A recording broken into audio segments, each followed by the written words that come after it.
in manufacturing, we got activities going left and right. And sometimes it's just difficult to focus.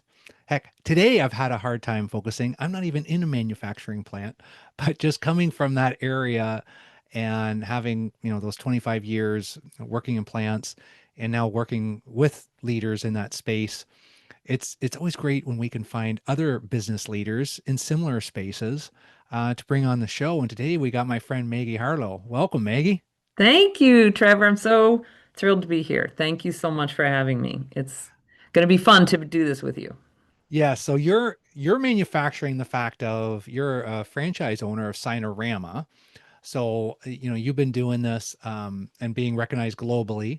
You started the brand, you broke records, you set the pace for other stores, you grew the company, and now you've got more of a company that's kind of running on its own. And through this, as a tier one automotive manufacturer, which is a lot of what I did, I didn't have to worry about sales and all the other processes of running a business, but you're manufacturing and you're doing sales and. So yeah, so now that you've gone through this whole experience over 20 years successfully, because I wonder what the rates are that people make it 20 years. Um, what's your takeaway in manufacturing and the conversations that you have with others in this space? Well, it is a really difficult industry. This Signarama is a franchise that sells signs and graphics, and it's a thousand or more, maybe 1,500 franchisees around the world. And what's interesting about the sign business that I think is different than most businesses is that every sign business is a reflection of its owner, is a reflection of the owner's interests, the owner's skills, the owner's aptitudes. And so, what I find when I talk to other sign manufacturers is we kind of bemoan how hard it really is because every single sign we make is different, Trevor. Mm, custom. I'm not perfecting a widget. Like, No. every sign, like, even if someone orders the same product, Mm-hmm. it's a different graphic on it, it's a different color on it, it's a different message on it. I mean, there's repetition in some, like, street signs or street signs. If a city is ordering, a parking lot orders street signs, it's the same street sign. But still, there's spelling errors, color match, materials Mm-hmm. get discontinued. So it's incredibly challenging business. And that's what a lot of times owners talk about is just the inherent nature of it. And somehow we all love it. Like somehow, even if it's maddening, custom fabrication is maddening. We do love it.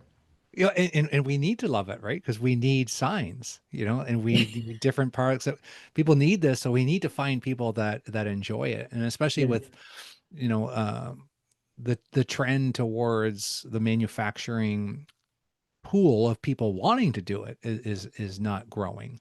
So this is why we got to find, hey, what are the ways that it can be fun, it can be rewarding, and how do we bring more people into like a franchise like Sinorama that involves manufacturing that maybe some other more service related industries wouldn't need to do that, where you're deep into it. So you survive this by doing this custom work and the whole business side. Yeah, that the big advantage I had was coming out of the automotive industry. I was used to sales. Like we were Mm-hmm. selling cars, I sold cars every day. Had to learn how to sell service and repair work, body work, automotive parts. So there's a big retail sales component in the automotive business. And I brought all of that with me into the sign industry. And so I'm a good salesperson. And so it wasn't a tough sell, Yeah. compared to selling an $80,000 car. It was, I was like, yeah, I can sell a $300 banner all day long. And so it was fun to figure out the sales side of it.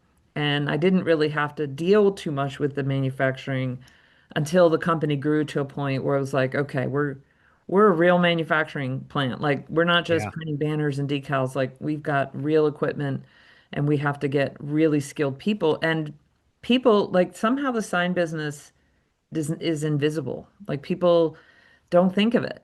Mm. We talk to educators because we do a lot of outreach to educational things to try to encourage them to think about pointing their students our way. students who've studied manufacturing or studied design. But people are like, oh, a sign company. I never thought about it. But, signs are ubiquitous, and yet somehow Oh, we're pretty invisible.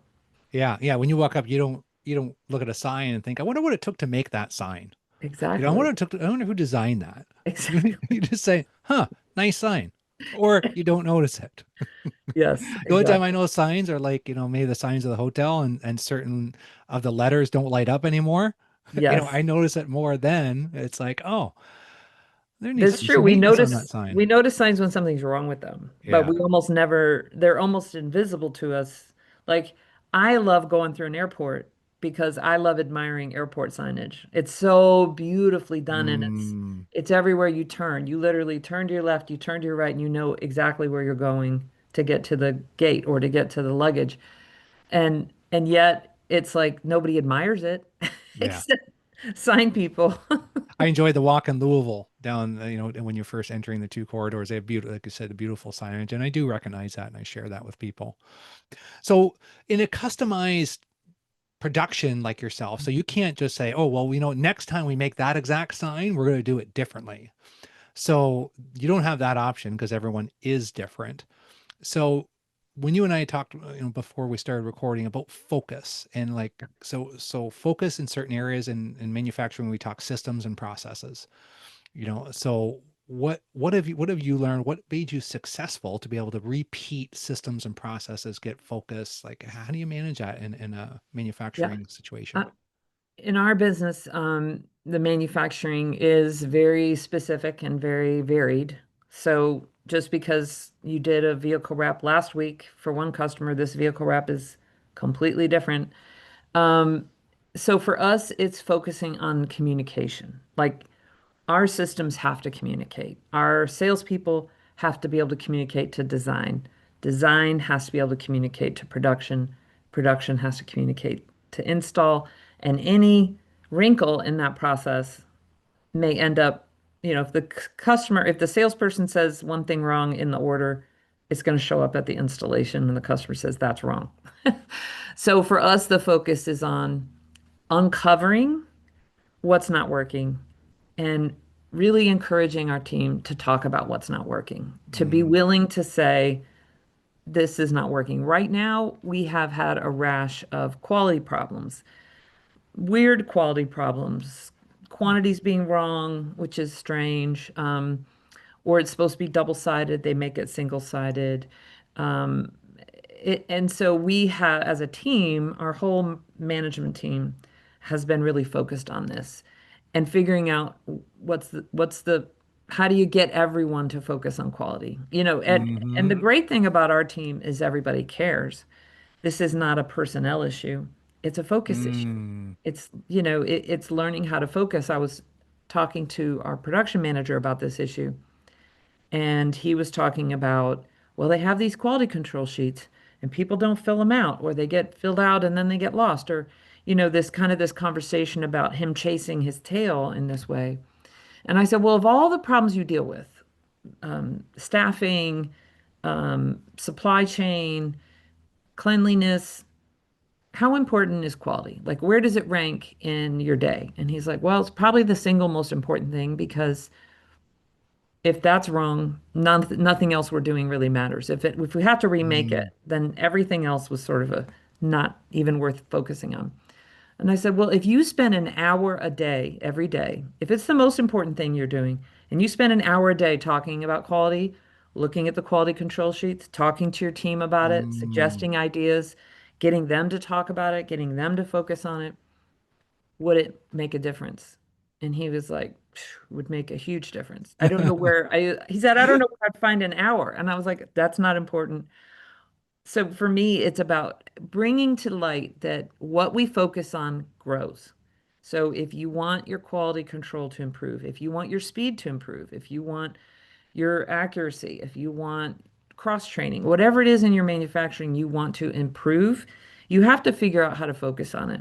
If every day I went downstairs, we have a two-story building. If I went to the downstairs fabrication shop and I said, gather around, we're all going to talk about any errors that happened yesterday, and we're going to unpack them and focus on them. It would, that focus, that level of focus where the CEO is in here and she's talking to us, it changes how people perceive it. Oh, yeah. So to me, it's about learning how to use your focus as whatever role you're in, learning how to use your focus responsibly to get the thing done that you need to get done. Yeah, and people are going to look up to you, Maggie, right? And they're going to follow your lead. So whether it's your production manager or your teammates, yeah, how the questions that you ask, right? And then I also like how you're framing this, right? This isn't a people problem. This is a systems problem, right? So we already know we have good people and we already know that they care. Okay, so let's knock those off the list. So why would good people that care send out bad quality? Right. So then that creates more curiosity. That creates that deeper conversation of like, okay, so why would that happen? And so this is right up right up this podcast alley because we talk a lot about just those deeper conversations or the solution, right? We're not going to find out, why that went out with only one side without just talking about it more and just Exactly. and I also like the whole concept. What you're saying is, it's kind of like that saying of show me your calendar. I'll tell you what you believe is important. Right. So if your calendar is, but I feel for your production manager because that is the life of the listener on this podcast right now.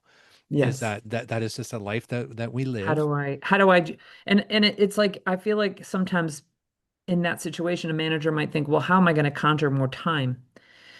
But you really have to think about it as layer cake. You have to think about the depth of what you're dealing with. It's not just what you're doing, it's what everything else around it is impacting it. So for us, when I go to my, if I went to my team, my prediction would be if I went to the production team and I said, we're going to spend an hour a day on this. Every morning, we're going to look at the QC sheets and we're going to see what you did yesterday and we're going to get ourselves in the habit. They would be like, well, then that means we can't get as much done. And I would say, right. And so that's a problem that then pushes back to the sales team. And I think that so often the teams aren't communicating. They aren't really communicating deeply. The sales team is saying, no, we need it. I know my customer needs this. And the production team is like, okay, okay, if your customer needs it, we're going to get it done. Mm-hmm. Even if that means I don't have time to fill out my Q sheets or I don't feel like I have the bandwidth to do my work at the quality I should, but this is what the customer needs.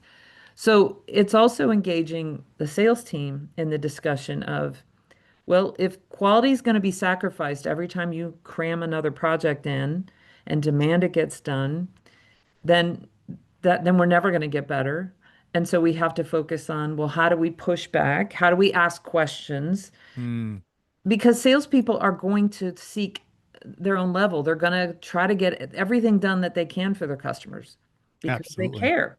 Mm-hmm. And so it's like we have to get this balance going, this conversation where sales can say, we need this, and production can say, all right, well, let's talk about that. If you have Yes. to have it, is there something else that we can pull out that can't get done because we need Yes. this? We've got to learn how to make sacrifices, and it can't be, we'll just keep adding people to production. That that can't work. We have to figure out, I mean, you can add people, but now you're adding someone who's going to make more mistakes. So you have to first really focus on what's the right volume and how do we communicate as a team to make sure that we honor the customers, but we honor the team. Listening to you, Maggie, if someone just jumped in the middle of this podcast, they wouldn't know if you have 10 team members or 1,000.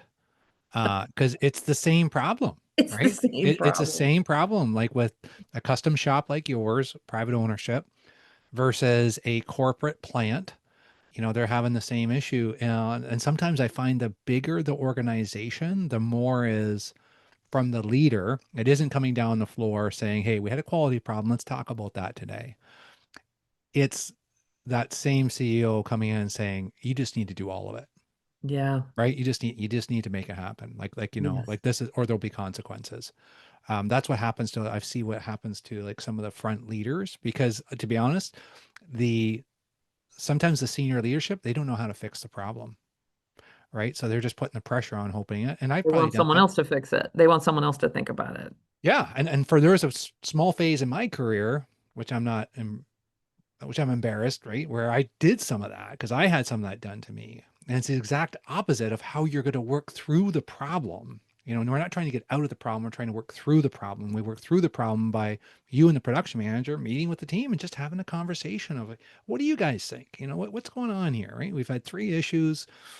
You know, we've already ruled out that you all care. So let's just get sales together in here and say, what does that mean to you all? Yeah. Yeah. And it's hard to make time for that. Everyone feels pressure.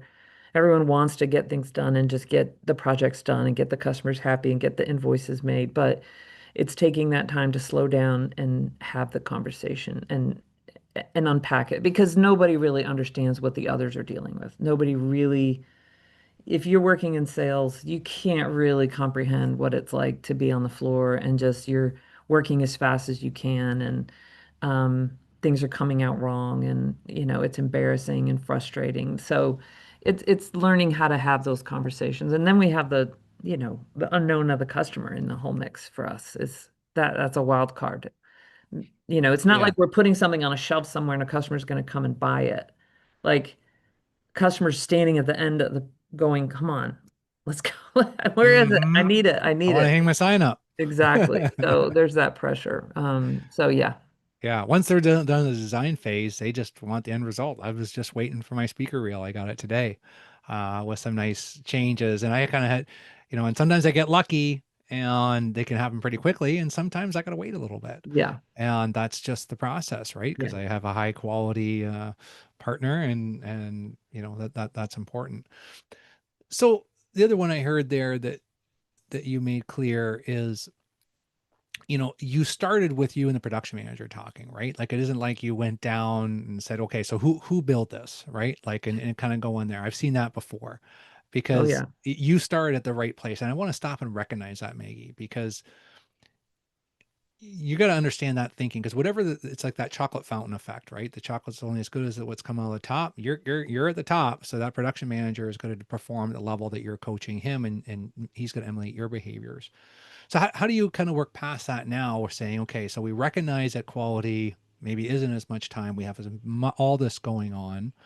So how do you make that shift in the whole organization to start thinking differently of saying, you know, maybe if we take out 30 minutes and talk about this quality, we're going to save 30 hours. It really boils down to your managers. For me, it's my managers trusting what I'm asking them to do. So if they Mm, do something I've asked, or if they say, I'm going to try this, and I say, well, I wouldn't do it, but if that's what you want to do, go ahead. And knowing that they're not going to get fired, they're not going to get called on the carpet, they're not going to be humiliated. The whole point here is for me to give them opportunity to learn and grow mm, within an acceptable parameter. They can't just go do yeah. whatever they want, but they need to make their own choices about what they're going to try next. And my managers are relatively young and inexperienced. And so for me, the key is trust that we're going to talk. You can be honest with me. You can tell me what you're struggling with. You can tell me what your problems are.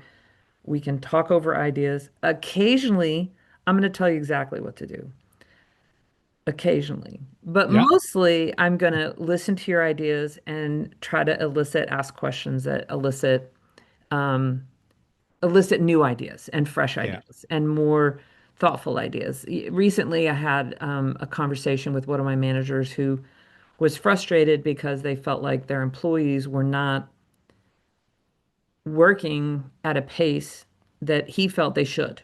Mm-hmm. And so he was in my office and he was getting really, really frustrated. And they have negative attitude and they're not doing it fast enough. And they don't call me when they run into problems. He was giving me a litany of what the problems they were having. And I said, well, you sound really angry and frustrated. He said, yes. And I said, do you think your employees look forward to calling you and telling you about the problems they're encountering when they know you're going to feel Mm, this way? You're going to be angry and frustrated. And so he realized that he wasn't backing them up. If they were at a site doing something and things were going wrong, I'm not sure that they felt like he would back them up and say, "Well, mm, tell me." Instead, that he would want to say, "Well, why aren't you done? Why is this even a problem?" So I think it's important in our whole company for that to be taught. Like we all have to recognize that well, we're not perfect, but we have to start with the assumption that we're all trying to do the right thing. And then, Yes. and if you take that assumption, you believe that assumption, you live that assumption, and you do have that assumption, then people are allowed to iterate and figure things out and then express like, okay, we're having a problem. Where did that problem come from? Not just fix it and get it out of there and get done, but where did that come from and how do we prevent the next one? And it's a tiring process, especially for young managers who are ambitious and just want things to be right. They just are like, why can't it go right? I'm like, well, I wouldn't need you if it all Well, went right. Maggie, we don't have enough people our age to run these manufacturing operations. So we need to change. And you and I need to show up differently to help those younger managers, right? And I think Yes. that's where sometimes we miss it, and you're not missing it. Because again, what I heard you say was you're asking them questions. Hey, how do you think they're going to respond to you in that? Because if we want to change someone's behavior, we got to change their thinking. And I agree with you. Sometimes with the right context, people just need to be told what to do. So Yes. I won't take that away because sometimes there's just boundaries. There's just saying I'm not going to waste your time. You just need to do X, Y, and Z. This is well, we can have conversation about it, but the outcome's not going to be different. And that actually gives some relief and saves time, right? Because like, good. I'm glad you didn't dance around that, Maggie. And we're okay. That's the way it Yeah. is. And but Safety on issues, yeah, there's things where you're just not going to debate it. yeah, you're not going to debate it. Now when we're talking about and I find it hilarious because this happens, and I'm guessing I probably did it too. Is that you go to your boss and you complain about the people that are working for you, and then it's kind of like, well, hold on a minute, who's responsible for their behavior? Oh, I am. So who's? It's not really the team members the issue; it's the leader's issue, right? But then we get caught into like we're venting to our boss about our own responsibilities. And It's it's like, hard. And it's hard because I want them to be able to vent. I want them to be able yeah, to vent, but I also don't want them to think that that's the thing they're venting about is 100% the problem. Like, yeah. But here's what you did. But you asked the question that that person needed to hear. You were like, hey, how do you think your behaviors impacting the results? How you show up impacts on how people feel. How you make them feel determines the extent they can engage with you. yes. And you didn't dance around that. You went right to the root cause, made him think about that, right? And you didn't just say, "Hey, this is your fault. You need to kind of change the way you're doing this," because then that wouldn't change anything. He says, "Well, then she's not listening to me." You just asked a question and think, "Well, what do you think? What kind of a vibe do you think you're putting off? What kind of a culture are you creating Hmm. to unlock that? What kind of conversations are you having?" And I think we can just pull ourselves out of the chaos and just for just for those, like you said, take 15 30 minutes. It's just kind of like it's like saving, right? If we just put a little bit of money away, we're going to be okay in the end. But if we just keep on like I Yeah. got more bills, I got to do this, and it's kind of like, well, it's the same thing at work, right? If we're just going to keep doing it, Yeah. um not going And to my work. friend Whitney always likes to say, I invite people to move from judgment, which is, it shouldn't have happened. I can't believe this went wrong. I don't know what they're doing out there, all the judgment and move to curiosity. My favorite word, How Maggie, did that curiosity. happen? You laid How did that that up. happen? Why did that happen? What are they encountering? What's happening that's making this happen for them? And if you can, Yeah. if we all have to have a moment of that, like, ugh, I Yeah. can't believe this one customer. I just wanted this to go well. Okay. Yeah. Now we got to find curiosity and we got to stay in a place where we're willing to discover. Yes. Woo. Nice line. Favorite word? I pulled out your favorite word. Stay in curiosity, find out what we can discover. Yeah. Maggie, I'd ask you, what do you want to leave the listeners with? But that's a pretty big mic you just dropped. So, but I want to give you that chance anyways. People are driving into No. work to their manufacturing plant. What do you want them to think about when they hear about Maggie Harlow? I would just say you are in control of your destiny. Don't forget. And so if you Mm, want to change your results, change your approach. mm, I like that. And And how do our listeners best follow you? So I've seen you. Maggie's you're a wonderful speaker. She was represented our chapter in Kentucky, was on the main stage at Influence of the National Speakers Association. So proud of Woohoo! you, Thank and you. just great member of our community. You're busy with you and your husband are busy with that. You got kids that are pretty busy in the music industry as well. That's So right. That's right. My son, yeah, Jack Harlow, Clay Harlow. Some of you may know Jack Harlow, a rapper. So the best way to find me, I think I'm most active on LinkedIn. So Maggie Harlow on LinkedIn, I should be pretty straightforward to find. My website for my speaking business is maggieharlow.com. And my sign company is signaramadowntown.com in downtown Louisville, Kentucky. And Trevor, Louisville, you have been Kentucky. such a great friend, and thank you for all your support of me in the speaking business and getting started. Oh yeah, you're easy to help. But one, you do the work, right? And you do the work, Maggie. And yeah, just and thanks for providing us a different perspective because it was just for our conversation of like, yeah, Maggie runs manufacturing, and sometimes just taking it out of the current context we work in of just high volume repeat, widgets. There's a lot of CNC shops, custom shops, and we're a big community and we need each other. And your Yeah, messages resonate. So keep speaking, thank you. Maggie. Thank you so much, Trevor. Have a Take great care. day.